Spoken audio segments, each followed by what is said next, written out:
नहमदु व नुसल्ली अला रसूलिहिल करीम, अम्मा बाद।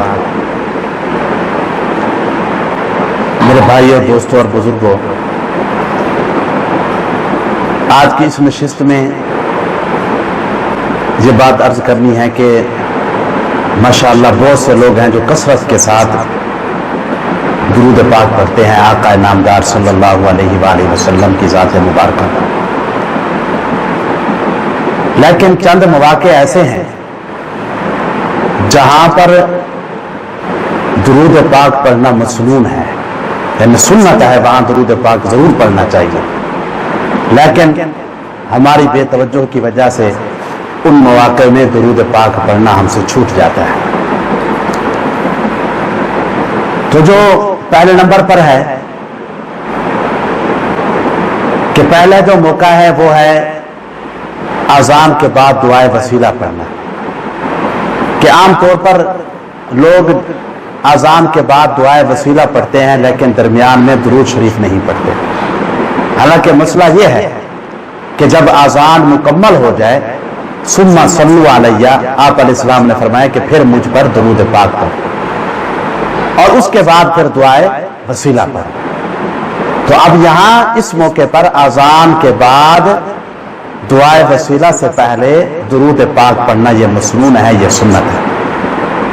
अब बाज लोग शौक में ऐसे गुलूब कर गए कि वो अजान से पहले सलात व सलाम पढ़ते हैं। हालांकि इत्तिबा शौक का नाम नहीं है। इत्तिबा शरीयत की यह है कि तुम शरीयत की असल किताबें पढ़ो, कि शरीयत ने जो हुक्म दिया है उसके मुताबिक तुम चलो। यह है सही माने में इत्तिबा। तो अब मसनून दरूद पाक क्या है कि आजान मुकम्मल हो जाए, उसके बाद दरूद पाक पढ़ा जाए और फिर उसके बाद दुआए वसीला पढ़ी जाए। दूसरे नंबर पर जब लोग मस्जिद में दाखिल होते हैं तो उस वक्त वो दुआ पढ़ते हैं, अल्लाहुम्मा फ़्तह ली अब्वाब रहमतिका। अब ये दुआ तो पढ़ लेते हैं लेकिन इस दुआ से दरूद पाक पढ़ना ये भी मसनून है, सुन्नत है। आमतौर पर लोग यहाँ पर दरूद नहीं पढ़ते। और इसी तरह जब मस्जिद से बाहर आते हैं तो उस वक्त दुआ पढ़ते हैं, अल्लाहुम्मा इन्नी अस्अलुका मिन फज़लिका व रहमतिका। अब आमतौर पर लोग ये दुआ तो पढ़ लेते हैं लेकिन इस दुआ से पहले भी दरूद पाक पढ़ना मसनून है, सुन्नत है। चुनांचे हजरत अनस रज़ी अल्लाह ताला अन्हु से वो अल्फाज भी मनक़ूल है कि जो इन दो मौकों पर पढ़ना, मौके पर पढ़ने चाहिए, कि वो है बिस्मिल्लाहि वस्सलामु अला रसूलिल्लाह। ये दुरूद शरीफ पढ़ना है, बिस्मिल्लाहि वस्सलामु अला रसूलिल्लाह। और चौथी जगह यह है कि जब आप किसी मजलिस में गुफ्तगू शुरू करें, अच्छी मजलिस है, नेक मजलिस है, गुफ्तगू की मजलिस है, तो जब आप उसमें गुफ्तगू शुरू करें तो उस मजलिस में आप दुरूद शरीफ पढ़ लें। क्योंकि ऐसी मजलिस जिसमें दुरूद पाक ना पढ़ा जाए तो उसके मुताल्लिक वईद आई है कि क़यामत के दिन ये मजलिस उनके लिए वबाल बन जाए। तो इसी तरह मजलिस के अंदर शुरू में या इख्तिताम में दुरूद पाक पढ़ना ना भूलें, जरूर दुरूद पाक पढ़ें। और पांचवा मकाम यह है कि जब आप दुआ मांगते हैं अल्लाह पाक से, तो दुआ के अंदर जब अपनी हाजत का सवाल करते हैं तो अपनी हाजत से पहले भी दुरूद शरीफ पढ़ें और जब हाजत के मुताल्लिक दुआ कर लें तो उसके बाद भी दुरूद शरीफ पढ़ें। नंबर 6, सुबह शाम कम अज कम 10 मरतबा दुरूद पाक जरूर पढ़ें। सुबह शाम कम अज कम 10 मरतबा दुरूद पाक जरूर पढ़ें।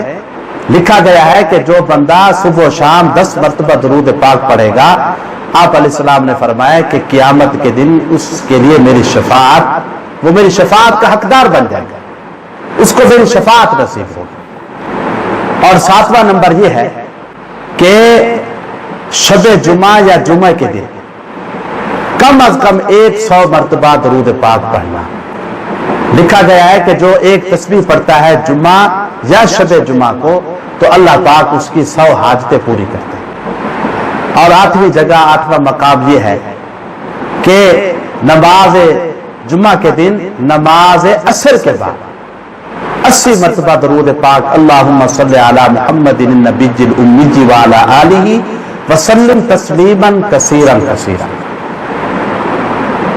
کہ لکھا گیا ہے کہ جو بندہ یہ درود پاک جمعہ کے دن نماز عصر کے بعد اسی جگہ پر بیٹھے ہوئے پڑھتا ہے تو 80 سال کے اس کے گناہ بھی معاف ہو جاتے ہیں اور 80 سال کی عبادت کا ثواب بھی اس کے نام اعمال میں لکھ دیا جاتا ہے۔ اور یہاں یہ بات بھی یاد رکھیں کہ آپ نے علماء سے اکثر یہ سنتے ہیں کہ بھئی بندہ یہ عبادت کرتا ہے تو اللہ اس کے سارے گناہ معاف کر دیتے ہیں، تو یہاں یہ بات یاد رکھیں کہ یہاں گناہوں کی معافی سے مراد صغیرہ گناہ ہے، اور جو کبیرہ گناہ جو حدیث مبارکہ میں قرآن پاک کے اندر جن کو بیان کیا گیا ہے تو اس کی بہت بڑی فہرست ہے، تو یہ جو کبیرہ گناہ ہے یہ بغیر توبہ کے معاف نہیں ہوتے، ان کے لیے توبہ ضروری ہے۔